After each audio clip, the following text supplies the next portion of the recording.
কখনো muscle pain, কখনো গোড়ালিতে চোট, কখনো বা হ্যামস্ট্রিংয়ে টান। লিওর ক্যারিয়ারে ইনজুরির উৎপাতটা শুরু হয়েছিল গেল বছর থেকেই। 2023 সালে যেখানে আর্জেন্টাইন সুপারস্টার মাঠের বাইরে ছিলেন 39 দিন, সেখানে কিনা চলতি বছর মেসিকে মাঠের বাইরে থাকতে হয় 89 দিন। মিস করতে হয়েছে 15টা ম্যাচ, যেখানে লিগামেন্ট ইনজুরি কেড়ে নেয় চলতি সিজনের 58টা দিন, সাথে 10টা ম্যাচ। বাস্তবতা যেন ক্ষণে ক্ষণেই লিওকে জানান দিচ্ছে, বয়স বাড়ছে, এবার কমাতে হবে চাপ। ভালো মন্দের মিশেলে কেটে গেছে 2024। আসছে বছর কি অপেক্ষা করছে মেসির জন্য? শিডিউল বলছে গা জোড়ানোর উপায় নেই আপাতত এলএম10-এর। নতুন বছরে দেশ আর ক্লাবের হয়ে মেসিকে খেলতে হবে কমপক্ষে 50 ম্যাচ, আর সেই সংখ্যাটা ঠেকতে পারে 60-এ গিয়ে। প্রিসিজন ম্যাচ দিয়ে মাঠে নামছেন লিওনেল মেসি আর তার ইন্টার মায়ামি। 18 জানুয়ারি ক্লাব আমেরিকার বিপক্ষে খেলবে প্রথম ম্যাচ। প্রিসিজনে আপাতত 2 ম্যাচের ফিকচার দেওয়া হলেও বাড়তে পারে ম্যাচ সংখ্যা। এর পরের মিশন কনকাকাফ চ্যাম্পিয়নশিপ কাপ।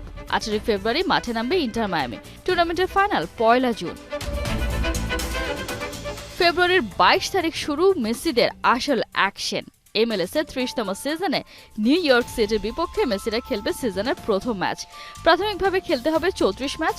এরপর পরের রাউন্ডে কোয়ালিফাই করলেই বাড়তে থাকবে ম্যাচ সংখ্যা। সাপোর্টার্স শিল্ড জেতায় মেন ইন পিঙ্করা নাম লিখিয়েছে ফিফা ক্লাব বিশ্বকাপে। মায়ামির সেই লড়াই শুরু 14 জুন। ওপেনিং ডেতেই মাঠে নামছে মেসি বাহিনী।